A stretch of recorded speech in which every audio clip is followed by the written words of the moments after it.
Formed every single large hedge fund in that same year and even more than doubled the returns of Warren Buffett's Berkshire Hathaway. So what do? They stop all the primaries.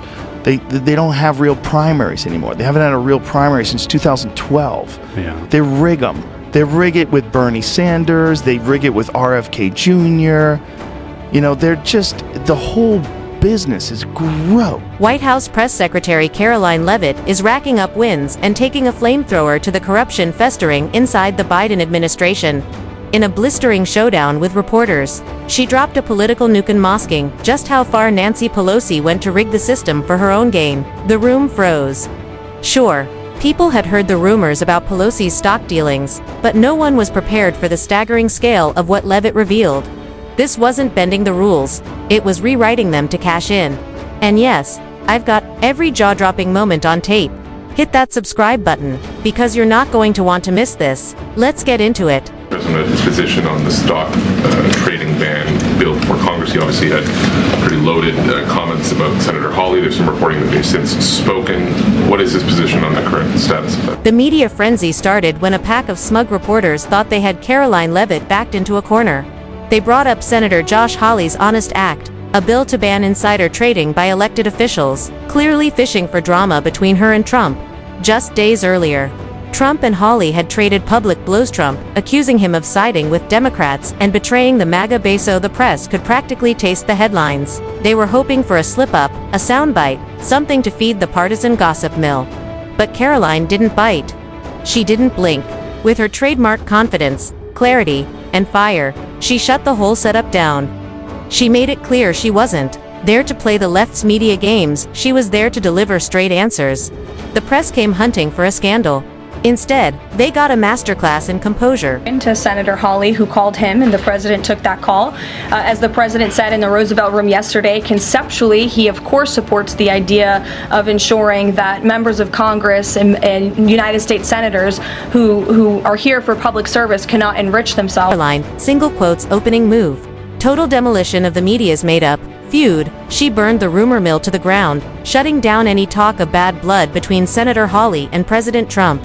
With her trademark mix of poise and punch, she laid it out plainly. Hawley had picked up the phone, called Trump directly, and explained the bill's real goal: cracking down on insider trading by those in power. No scheming, no betrayal, just a straight conversation.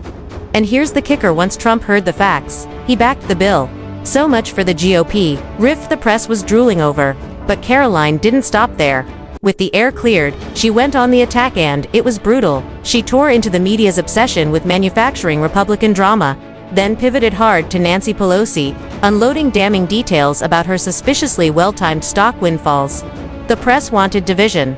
Karoline gave them a reckoning. This idea to put a ban on stock trading for members of Congress is even a thing is because of Nancy Pelosi. I mean, she is rightfully criticized because she makes, I think, $174,000 a year, yet she has a net worth of approximately $413 million. In 2024, Nancy Pelosi's stock portfolio, this was a fascinating statistic to me, grew 70% in one. Kind of shady that should be plastered across every front page. Just imagine the kind of stunts someone can pull when they've got access to insider intel perks handed to them on a silver platter by their cushy seat in Congress. Here's some perspective. For regular folks, a good year in the stock market means 7 to 10% growth if you're lucky and patient. But Nancy Pelosi, her portfolio didn't just beat the market, shit exploded, soaring a jaw-dropping 70%. That's not smart investing. That's suspiciously spectacular. And it's not just you raising an eyebrow. Karoline Leavitt finds it just as infuriating, because while everyday Americans grind, save, and pray for single-digit returns, the political elite look like they're operating under a whole different rulebook. This isn't just unfair, it's a slap in the face. And Karoline, she's not letting it slide. She's keeping the heat on Pelosi, one revelation at a time. Outperformed every single large hedge fund in that same year and even more than doubled the returns of Warren Buffett's Berkshire. These Democrats stand at their marble podiums preaching socialism, posing as champions of the poor while secretly eyeing the rich with envy and scheming to tear them down. Not for justice, but out of pure jealousy. They don't despise wealth, they despise not having exclusive control over it. These are the same people who drape themselves in the banner of equity and fairness, using social causes as camouflage while quietly padding their own bank accounts. Take the Speaker of the House, Nancy Pelosi. Her salary alone could bankroll a lavish lifestyle by any reasonable measure. But apparently, that wasn't enough. Greed whispered, and she answered. Because for them, public service isn't about serving the people, it's about serving their portfolios. Stands with the American people on this. He doesn't want to see people like Nancy Pelosi enriching themselves off of public service and ripping off their constituents in the process. As for the mechanics of the legislation and how it will move forward, the White House continues to be in discussions with our friends on Capitol. The whole point of the Honest Act is straightforward: to stop greedy politicians, especially Democrats, eager to follow Nancy Pelosi's lead from turning public office into a personal goldmine. These officials didn't swear an oath to their stockbrokers, they swore it to the American people. Yet time and again, they treat public service like a ticket to private fortune. Enough is enough. This bill delivers a much-needed punch to those who see power as a shortcut to profit. Honestly, it's one of the smartest legislative moves we've seen in years. If passed and enforced properly, it could finally slam the brakes on this toxic trend of turning government roles into Wall Street launchpads. Public office isn't a hustle, it's a responsibility. Corrupted. And it's so obvious, like, we're at a stage where, like, we have enough information to see, like, that how much greed and money just corrupts the system. But I don't think we really got to see it until Trump ran. I think you got to see it unveiled in a way when Trump ran that you never got to see before. Joe Rogan nailed it when he said that if Trump hadn't run for office, we might never have uncovered half the political rotting away in Washington like Nancy Pelosi, shady stock trades. And he's spot on. Say what you will about Trump, but the guy tore the mask off the establishment, forcing the media, the elites, and the politicians to squirm under a spotlight they never saw coming. He broke their monopoly on the narrative, and suddenly Americans started asking the uncomfortable questions. Rogan was about to dive into the details. But one thing was clear: Trump didn't just shake up politics, he detonated a bomb under the whole system. Love him or hate him, the guy hauled a ton of skeletons out of the closet, and we're better off. Veiled in a way when Trump ran that you never got to see before. Because also you got the rise of independent journalism that happens at the same time. Yeah. So you have people that report just on the facts, not like this CNN fucking lean or the Fox News lean, but just reports on exactly what's happening and how it. And exactly that's the Trump effect in full force. He didn't just reject legacy media, he exposed them. Instead of begging for airtime on networks cozy with the political elite, he turned to independent outlets and podcasters who let him speak raw and unfiltered.